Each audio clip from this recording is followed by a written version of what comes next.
আসসালামু আলাইকুম। একটা কোশ্চেন করতে পারি? ছোট্ট একটা কোশ্চেন চিড়িয়াখানা সম্বন্ধে, যেহেতু চিড়িয়াখানায় ঘুরতে আসছেন। আহ, যেহেতু আপনি শকুনের খাঁচার সামনে আছেন, শকুন খাঁচায় বন্দি, এটা দেখে আপনি কি শিখলেন? শকুন খাঁচায় বন্দি, এটা এটা দেখে শিখলাম যে শকুনকে আহ, এখানে শিক্ষণীয় যেটা হলো যে আসলে আমাদেরকে শকুনকে তো আমরা দেখার সুযোগ পাই না। এখানে এই যে বাচ্চারা এসছে, তারা যেন শকুন চিনতে পারে, বিভিন্ন ধরনের শকুন সম্বন্ধে জানতে পারে এবং প্রয়োজনে তাদেরকে যেন হেল্প করতে পারে, সেজন্য এখান থেকে অনেক শিক্ষণীয় আছে।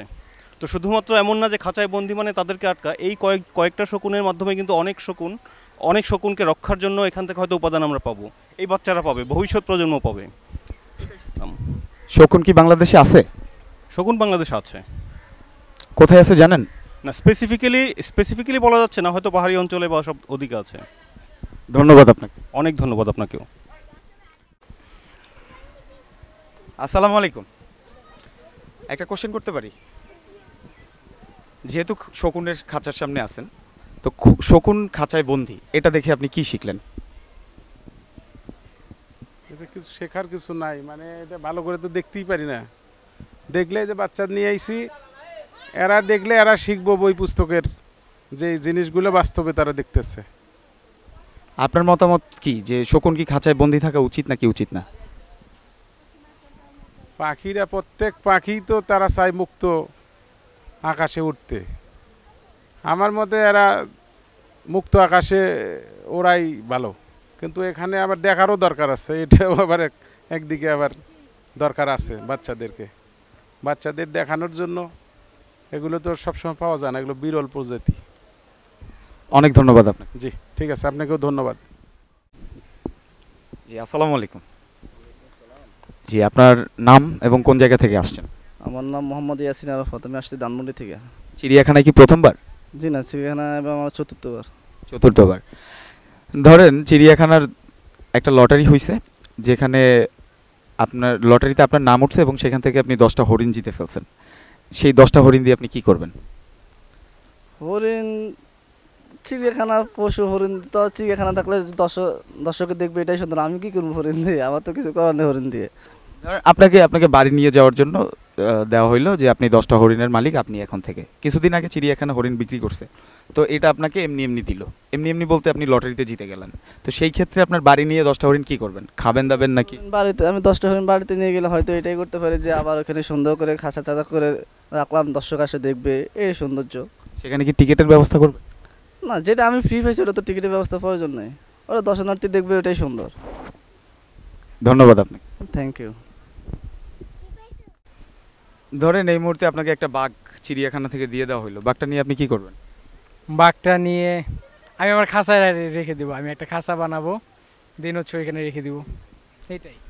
খাঁচাটা কিসের বানাবেন, লোহার না স্বর্ণের? না, খাঁচাটা তো লোহার, আপাতত স্বর্ণর খাঁচা বানানোর মতো আসলে অ্যাবিলিটি নাই। প্লাস ওটাকে আমি হচ্ছে আগে পোষ মানাবো, পোষ মানানোর পর যখন দেখবো না এটা আমার আসলে পোষ মেনে গেছে, তখন এটা আমি মানে মুক্ত হয়ে ছেড়ে দিব এটারে। পোষ মানার পরে যদি আপনার পোষ মানলো, বাইরে তো পোষ মানলো না, মুক্ত পরিবেশে ছাড়লে তো এটা মানুষ খেয়ে ফেলবে, সেই ক্ষেত্রে? না, এখানে মুক্ত বেশ বলতে যে আমি আসলে একেবারে বাইরেতে তা না, মানে আমি যেখানে থাকি আমার যে আসলে বাড়িটা আছে ওইটার ভিতরে ছেড়ে দেবো, এই আর কি। যখন আসলে ওই মনে করেন যে আমার পোস্টটা মানবে, তখন তো আসলে আমার ফ্যামিলির যে লোকজন আছে তাদেরকেও চিনবে, জানবে, এরকমভাবে আসলে থাকবে। আপনার নাম কি? আমার নাম হচ্ছে নুর আলম শাকিল। কোন জায়গা থেকে আসছেন? আমি আসলে হচ্ছে সাভার, শ্রীপুর। প্রথমবার আসছেন? না না না, এটা নিয়ে আমার মনে হয় প্রায় এর আগে 7-8 বার আসছি। ধন্যবাদ আপনাকে। জি, ধন্যবাদ। এই মুহূর্তে আপনাকে চিড়িয়াখানা থেকে একটা বাঘ দিয়ে দেওয়া হলো, বাঘটা নিয়ে আপনি কি করবেন? বাঘ নিতে পারবো না ভাই। ধরেন আপনাকে দিয়ে দেওয়া হলো, ধরেন নিতে পারবো না বাঘ। বাঘ তো পালতে হবে, পুষতে হবে, এটা তো সম্ভব না। ইউনাইটেড আরব আমিরাতে বাঘ পোষে, তো ওখানে কিন্তু পসিবল। তো আপনি বাংলাদেশি হয়ে পসিবল না, এর সঙ্গে আমারে ওইটা মানে পালা পোষার খরচটাও দিয়ে দেন, তাহলে নিয়ে নিব। দেওয়া হইলো, নিলেন আপনি, হুম। দেন কি করবেন? বাসায় নিয়ে বাঘটার কি করবেন? ওই যে আপনি খরচ টরচ দিচ্ছেন, বসার ব্যবস্থা করব। ইউএইতে যেহেতু করে, আমি করতে পারবো না কেন? আপনি যদি খরচ টরচ দেন, ব্যবস্থা করে দেন। ধন্যবাদ আপনি। ভাই আসসালামু আলাইকুম, একটা কোশ্চেন করতে পারি? এই মুহূর্তে আপনাকে একটা হাতির দায়িত্ব দেওয়া হইলো, তো তো হাতিটা বাসায় নিয়ে আপনি কি করবেন? বা বাসায় নেবেন নাকি এখানেই রাখবেন? না, হাতি তো এখানে থাকার জিনিস না, হাতি তো জঙ্গলে থাকার জিনিস। কিন্তু এখানে আমরা দেখা যাচ্ছে পরিবেশের কারণে আমরা এখানে আসছি একটু দেখার জন্য, একটু সৌন্দর্য এই তো। আর আমাকে দিলে এটা আমি কী করতে পারবো? এটা খাওয়ান ভরণ পোষণের যে দায়িত্ব, এই দায়িত্ব তো আমি পালন করতে পারবো না। তো ধরেন একটা বাঘ দিয়ে দেওয়া হলো, সেই ক্ষেত্রে আপনি কি করবেন? আসলে বাঘ, হাতি এগুলো জীবজন্তু জঙ্গলেই মানায়। এখন একটা পরিবেশের কারণে আমরা এখানে দেখার জন্য আসছি, আমরা একটু একটু একটু আনন্দ বোধ করতেছি, এই আর কি। এরা আমাদের দিয়ে তো কোনো লাভ হইব না। আর যদি হরিণ দেয়? না, হরিণ দিলেও লাভ হবে না। হরিণ তো মানুষের খাবার জন্য নিতে পারে, অনেকজন হরিণ খাওয়া যায় আমাদের, কিন্তু লাভ হবে না। আপনি কি নিয়ে খাবেন নাকি? না, আমি নিয়ে জঙ্গলে ছেড়ে দেবো আমার দিলে। সত্যি সত্যি জঙ্গলে ছাড়বেন যদি আপনাকে দেওয়া হয়? জি, ঠিক আছে, ধন্যবাদ আপনাকে। ইনশাল্লাহ।